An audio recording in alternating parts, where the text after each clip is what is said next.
Okay, happy April, everyone. So this month, we are doing things a little bit different. So usually we all come together and there's a nice meditation and channeling and all that good stuff. But this month we thought we need to start talking about this eclipse and what's happening. So I'm very, very excited to have Ceryn and Charlie with me. So this is your Project Earthwork team for 2023. And yeah, guys, just say hello and Charlie, introduce yourself. This is the first time you're on camera with us. I can't work out if this is a good idea or a really bad idea. It must have been a decision we made on a very brave day. We're happy to have you, babe.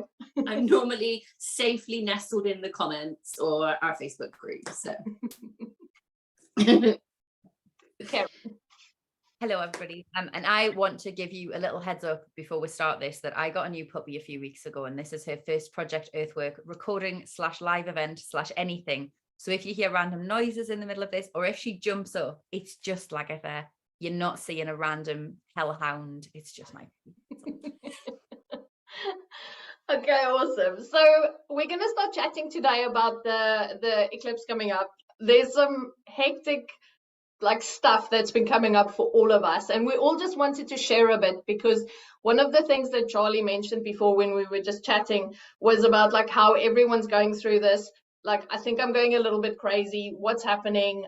Is this happening to anyone else? And this is basically a video to reassure you that you're not fucking insane. Okay, so there's big stuff happening. There's huge shifts. There's massive dimensional changes, huge portals opening, and so much information coming. And if you're sensitive, you are going to be feeling it, just like all of us are feeling it, right? So it's just really intense. So I think, Ceryn, I'd like to just start with maybe just talking the guys through the astrology and stuff, and then Charlie also had some really cool insights about some other stuff as well. So we just want to share a little bit of our own experiences with you. Thank you. So I come to this, as I was just saying before we got on camera, I come to this, bear in mind, I'm not an astrologer. I know enough to be dangerous. But however, what I have gathered, what I have learned, what I have been reading up on is, so the eclipse that's coming to us this Thursday / late Wednesday night, depending on your time zone, it is the first one in the Aries Libra field for quite some time. Now, that's quite a big deal. You know, we'll have eclipses that are always in the same signs for a chunk of time. And it almost asks us, because an eclipse is always a bit of a revelation. It's always a new beginning. It's always a window into something, a highlight of something, a light bulb of something. And so when these come in different signs, it's forcing us then to take those revelations, to take those light bulbs into different parts of our lives, different parts of the world. So right now we're moving into Thursday's eclipse is going to be in Aries. They will be Aries Libra for the next, I think it's 2-3 years. I have that wrong. But that means individually, look at your birth chart, look at what houses of your astrology chart Aries and Libra in, because that's what's really going to affect you. However, globally, if we look at what those themes are, if we look at the themes around those signs, that's what we're going to be looking at changing. Now, for Aries, it's particularly interesting because this new moon, it's not just a new moon. It's not just a eclipse. It's also a blue moon. A blue moon is when there are two moons in the same sign in the same month. So we had right at the start of April, we had a new moon in Aries. Right at the end of April, we've got another new moon in Aries. Now, for that to happen, the first one was right in the very first degrees of Aries. The second one is right in the very final degrees in Aries. Like literally the moon moves out of Aries a few hours later. So you've got this bookending of Aries with new moons, the second one of which is an eclipse. Now, think about Aries as being Charlie. Think about Aries as being the first sign of the zodiac. It's the first, it's the new energy. It's the newness that is coming. It's the thing that kind of forces us to go, this is change. Think about that Ram energy that goes, right, I'm going in there, I'm going to do something. It's my good friend Gizem, who's a wonderful astrologer, always talks about how, you know, the Ram is out there and it's just battering its way into the new, really. Aries is that real fire energy. It's that real sort of intensity and excitement and possibility. And this is what this eclipse is coming in at. And so it's asking us to really sit with all of those themes that are coming up right now, really sit with them and go, how was this also coming up at the start of the year? And equally, how was it coming up back in 2006, 2007, I think it was, when these eclipses were first happening? Now, to make this even more interesting, because, you know, one little eclipse, no biggie. To make this even more interesting, this eclipse is tying in with the north node of the moon.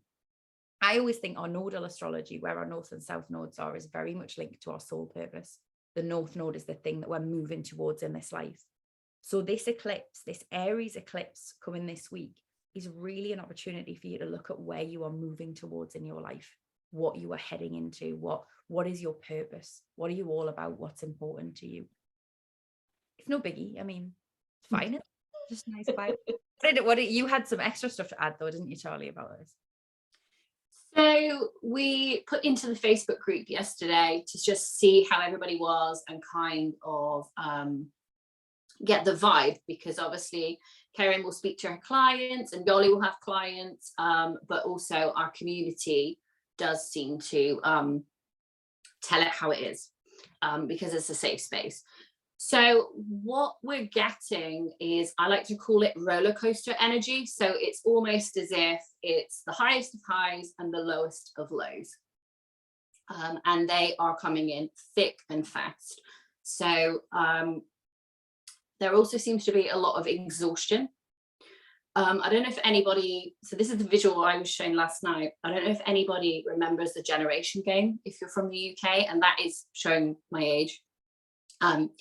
But basically the contestant would stand in the middle and a conveyor belt would run in front of it with items on. And the test was to remember as many items as possible, and you won those items. So for generators, this is going to be mega. Well, in fact, not even generators, because of all the Aries action energy. It's almost as if we are given all of these new visuals and all of these new opportunities in front of us, but we don't have the energy to do anything about it right now. It seems to be because you get a short burst of energy and then you're at your low and probably looking at the other side of the coin. So for me, that has been a lot of work on writing down the opportunities, looking at possibilities, but not necessarily applying action to them just yet. It feels like, we had somebody in the group last night say, it feels as if I move too soon now, I'm going to end up setting fire to the wrong things. And that's that ram energy, isn't it? That's that whole pushing forward, not maybe assessing things fully and looking at what you've learned through the past and then moving forward. So I'm going with the thought process at the moment of, I have all of this potential and all of these thoughts and ideas, and I'm jotting them down and I'm making note of them and considering them, but I'm not rushing. And I won't be rushing until later on in May, when the dust has settled, and maybe there's sort of less of this roller coaster yo-yoing. Yeah, I think. and I like that, because I was also saying to the guys, they were literally like talking me off ledges like on the weekend, because like obviously I'm also a fire sign, so I get really riled up by stuff. I'm a manifester, so like when my anger comes into play, I'm just in this fight. And the guys were like, Yolandi, calm down, strategy, think about this. And so it just makes so much sense to me, because this energy is literally like fueling it, right? And so the other thing also that's been coming up for me is like, it's all my shadow stuff is coming up right now. So on a personal level, the stuff that I am like, that I kind of looked at, but I'm like, oh, I don't, okay, whatever. And I'm just like parking it on the side. That's the shit that's really hitting me like square in the belly at the moment. So it's like really, for me, it's stuff about like how to deal with my emotions, how to show up in my emotions. And so when I'm like then going through these, like Charlie say, these extreme highs and lows, because like Sunday I had an amazing day, and then yesterday the shit just hit the fan, and I was like, can't fucking deal, and you know, just get out of my body and all of that stuff. So we have to take that into consideration, and that's what's happening. Like all of these energies are literally amplifying that at the moment. So if you are feeling roller coastery, like fuck me, like just, it's okay, you just have to go through it, because today I'm feeling better and it's okay, and I can deal again, and tomorrow I might be on my face again. But it's okay. This is what's meant to be happening, so that I can look at these things, process it, and deal with it, and just do the work around it, not just go again. Because like Ceryn said, it's just going to keep coming back up. And, you know, like it's just going to spin around back to us again. That's exactly it. And I think Aries gets a bad rep, which is why I was laughing earlier. We love get a you. bad rep. We're doing our best, which is a really Aries thing to say. Fire is powerful, but it is beautiful and it is wise. So don't be afraid of it. Just use it wisely. So make your actions, like take a little break, take a breath. There is a lot of action energy coming to us at the moment. So just don't be afraid of it. Don't avoid it, because that will burn holes in you and the people you love. Use it wisely. Just use it with that wisdom. Absolutely. And isn't it, you know, I think fire, more than any of the other elements, fire has been used against us. And those of us who are sort of on the types of paths that we in Project Earthwork are, those of us who have had those past lives of persecution for speaking our truth, for our connection, for our wisdom, for all of that stuff, we know that fire is dangerous. Fire has been used to destroy. It's been used to destroy us. It's been used to destroy what is sacred to us. It's been used to destroy what is important to us. Funny, it wasn't where I was intending to go as I was thinking that, but as I'm saying it, I just keep seeing the library at Alexandria burn. And like, we know that fire is what has taken our wisdom, our bodies, the people we love, we know that. That doesn't mean that fire is bad. That means that fire has been misused. And you know, when elements get misused, when we're too afraid to really work with them and to really look at them and to really hold them, you know, we have all of the elements within us. We have all of within each and every one of us, not just each of the elements. We have the earth, we have the skies, we have the cosmos, we have source within each of us, which means, by the way, that in a minute, you're a bit of a container for all of this. Like, remember that when you think, oh my God, what is going on in my brain? That's because you're not just processing yours, especially, as Charlie said before, especially generator, you know, with our flimsy energy. Enveloping aura. Like, you are not just processing your stuff. We are part of this great big interconnected web of earth, of source, of cosmos, of everything. We are processing it all. And so that's a lot. Like, when you say that, when I say that, it makes me go, ugh. But remember also that because we have all of these elements within us, we talk so much about grounding. We talk about how we must ground. And more so than ever right now, grounding is so important. But remember, grounding isn't just earth grounding. We need to ground into each of the elements in whatever. Our beautiful friend Jo Gifford posted something the other day where she talked about how she was connecting with each of the elements. She'd been for a cold water swim. She'd been lifting heavy weights. So that had been the fire. She had been, I can't remember the other things she was doing. Oh, she'd just been lying listening to a book. That was our air. And she'd been walking in nature. That was her earth. This is it. Like, we need to be grounding each of those elements within us, because when we ground them, they won't burn us out. When we ground them, they won't burn through us or drown us or suffocate us or, you know, cave in on us. They will work with us. They will move through us. They will flow, and we can be that beautiful container for all of it. And it creates that balance, doesn't it? It's like, because that's what we want. And we were speaking before, because we said that the problem is, like, just growing roots, like, it's not good enough anymore, right? And I'm like, I actually even want to put an ether there, Ceryn, because like that star connection for me is a massive source ether connection. So, you know, just as a tip for you, if you're going to be grounding now, ground into all the elements. This is literally like you need to go big. If you want to do this properly and work with the energies properly, you have to look at that. And remember, that's why we do that in Project Earthwork. You know, when I open up the circle in Project Earthwork, it's a very conscious decision to take your roots down through the earth, down through the caves that are the air, down through the water, down through the fire that is surrounding the earth, and then into earth. It's a very conscious decision to take you up to source. It's a very conscious decision to take you out to the cosmos, because it is important. And at times, you know, when you first do that, it can feel a bit like, I've got bits going off everywhere. What am I doing? But it's important, because it's that holds us. One little flimsy thing is not going to hold us. Yeah. We need to connect to all of it. We need to ground into all of it. Yeah.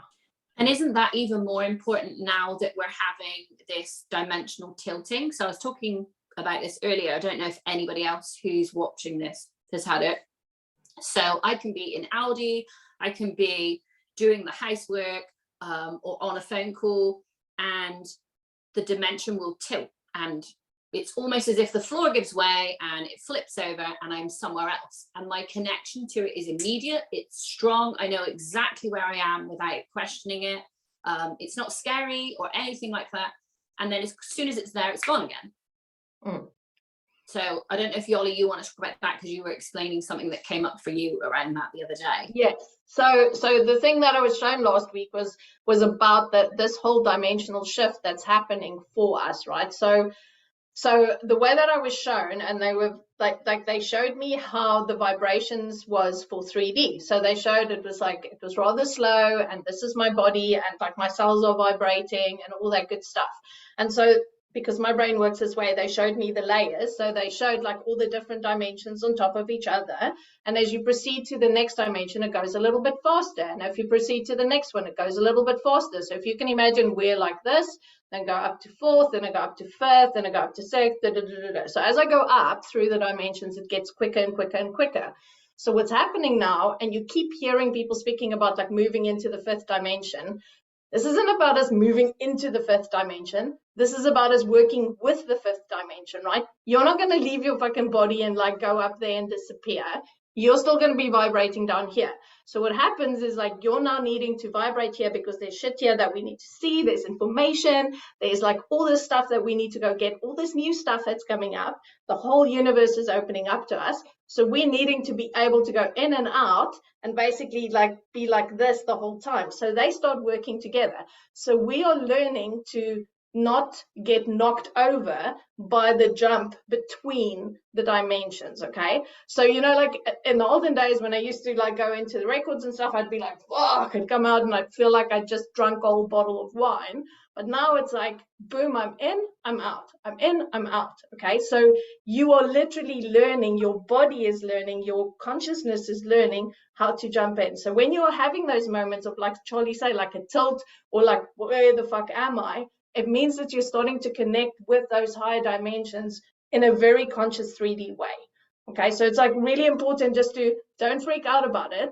This is what we're needing to do. Because if you want to start working with the new energies that's coming in, you're going to have to be able to just be in, out, in, out, in, out all the time. And if you're not grounded, you're not going to be able to do this because you're going to be falling on your face. So that's basically the gist of it. So I hope that makes sense. And I want to say as well, I think it's really important to bring in both of those perspectives, because this is important if you are somebody who is working with the records. This is important if you are somebody who is working with energy every day, vital. And equally, if you're not, that's okay too. Like if you are getting this while you're walking around Aldi, if you are getting this while you're on the toilet, like that's normal too, because the point of this, and I mean, I say this with clients all the time, like this world is shifting, this world is moving. We know this. The energetic frequency of this world is changing, and it must change for us to survive, for our world to kind of continue to move in the way that it needs to and in the way that it's planned to. And for that to happen, we don't need 7 billion Reiki masters. We're still going to need the people who are the teachers, the people who are the lawyers, the people who are the accountants. We're still going to need those people, right? Those people, that doesn't change. If you are sitting there going, and I can't tell you how many clients I have who go, I'm going through this process and it means I need to move. It means I need to have a whole career change and go and be an energy healer. Go and be, and I mean, maybe you do. For some people you will. Don't get me wrong. This isn't me. I'm not here to stamp on anybody's dreams. But what I'm saying to you is maybe not.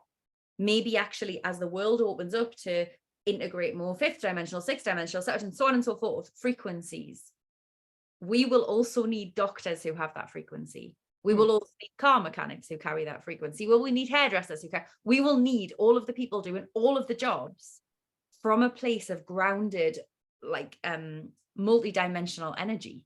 Yeah. Because it's in that the world changes. The world doesn't change from a few people doing energy work. The world changes from everybody being on that frequency. And it's happening. We're seeing it happening. We're seeing, you know, by this very idea that spirituality has gone mainstream, we're seeing it happen. You have your car mechanics who stick rose quartz crystals in their pocket or whatever. You have your doctors who are like, well, here's what I'm telling you, but also maybe a bit of acupressure might work. You have these things.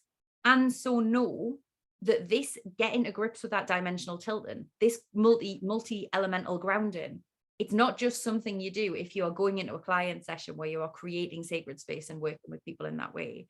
It is something we all need to be doing all the time. I love that. Yes, that is so good. It applies to everyone.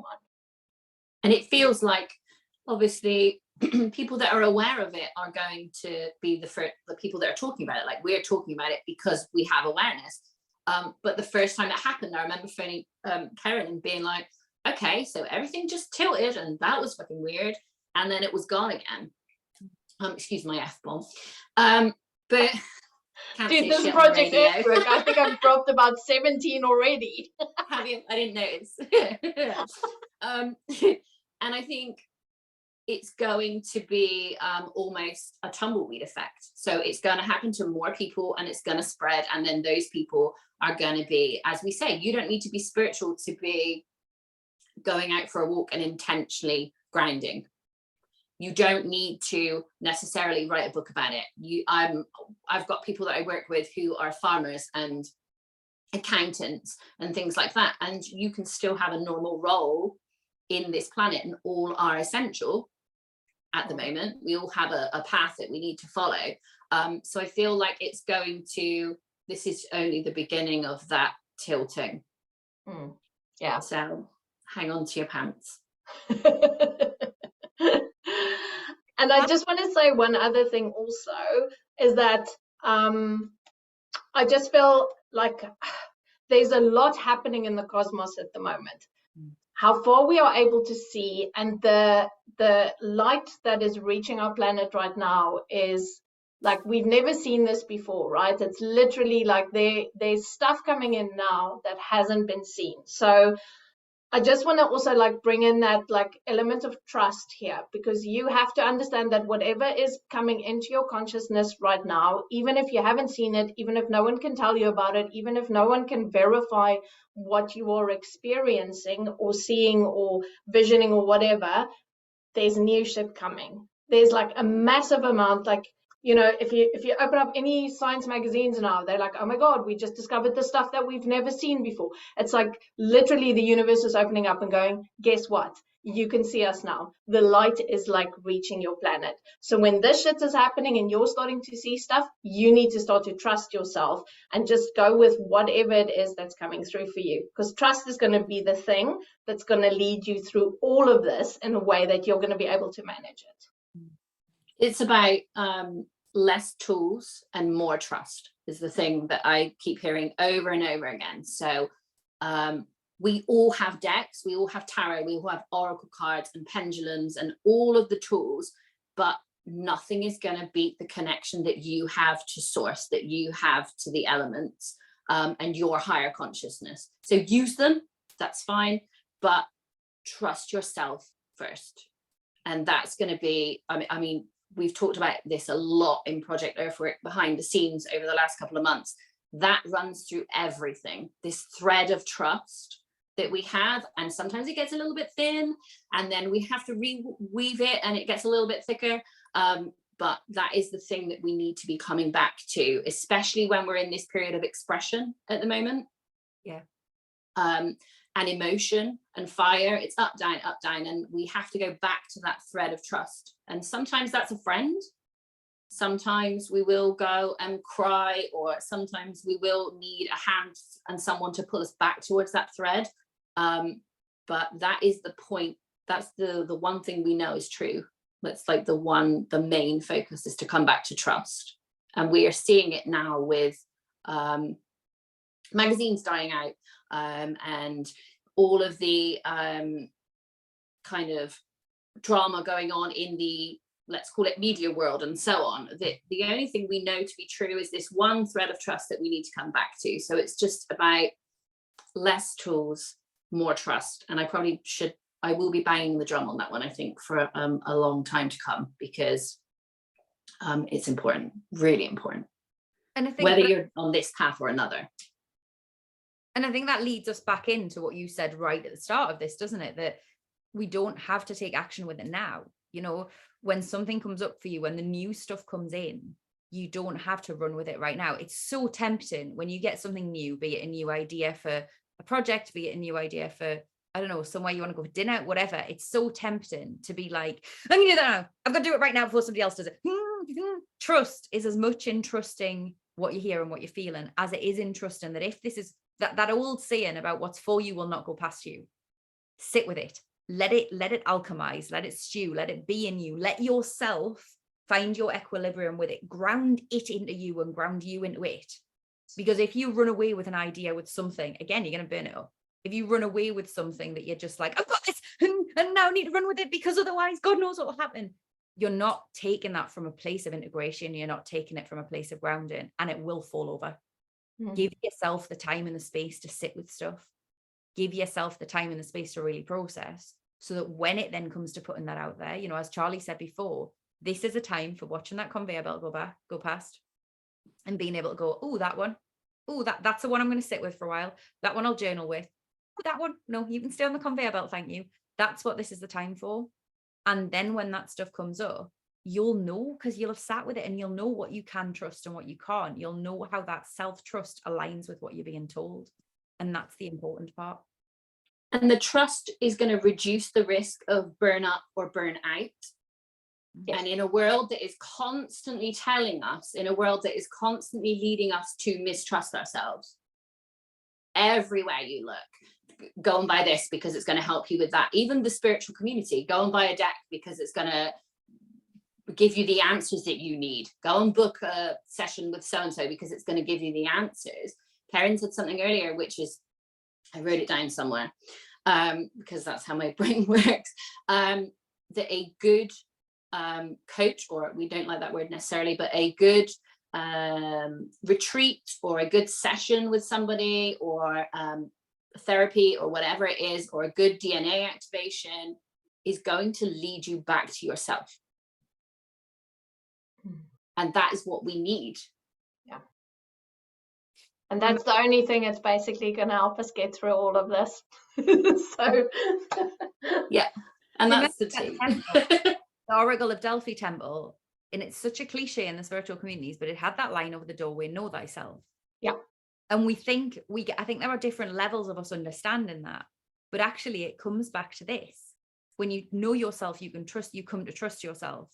When you trust yourself, you know what is for you and what isn't. When you trust yourself, you're able to move forward in a way that is integrated, that is grounded, that is able to move through those dimensions in all of the ways. Because at the core of it all, you could go up to the 9 millionth dimension if you wanted to. At the core of it all is the core of you. And once you know yourself, once you trust yourself, so that, I guess that's the big guidance, right, for this eclipse season. Look at us, we came with a bit of a conclusion. That's the big guidance for this eclipse season, is coming back to yourself. Know yourself, coming home to you. Because if you come home to you, I always say to my clients, you know, my aim when I work with a client is to get them so sturdy in themselves that the rest of the world can't throw them from it. And this is it, like, keep coming back to that essence that is you, because when you do that, you can move through and with anything. Yeah, exactly. You become unfuckwithable. Love it. Okay, cool. So I think, like, that's our big message, right? Like, all of the stuff we spoke about today, like, work with it, those new grounding techniques, work with the elements, all of that. We're going to be back in May to celebrate Beltane, which is also going to be part of this whole eclipse thing, because we've got another lunar eclipse on the 5th of the 5th.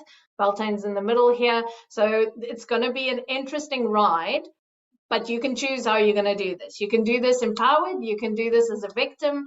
You choose. But basically, like, from our side, we feel like we all have the ability to come through this thing fucking rock stars shining, like phoenix rising people. And yeah, that's where I'm at. So, like, you guys, any last words from your side? Karen? No, not for me. Just thank you all for listening. Thank you for watching, and go well in the eclipse season, I guess. Charlie? I'll do all the logical stuff. So wherever you're watching this, like, subscribe, do all the human things. Needs to pop up in our meditations and say this shit. If you feel pulled, okay, to do so. No, nothing else from me. That's it. Just thanks for tuning in. Thank you so much for joining us as well, Charlie. And I just want to say, guys, we run a group on Facebook called Project Earthwork as well. So if you are not there yet and you see this video somewhere on social media, please go and look us up. We are on Facebook. Charlie runs the group there for us. There's always interesting articles. People are sharing what they're doing. We're starting a community now of grid workers who are able to support each other, work together, all that type of stuff. So we're really going to be ramping things up this year. So jump into the group, and if you want to share stuff, if you want to learn things, we're going to be running some more workshops, all sorts of stuff this year with Project Earthwork. So we're going to be really excited to have you there. So thank you so much. So awesome. So thanks, guys. That was awesome. Really appreciate it. And we will see you on the 1st of May for our Beltane channeling and meditation session, as we always do. It will be at 7 p.m. UK time, and we'll be live on YouTube. So please do join us. Cool. Thank you so much.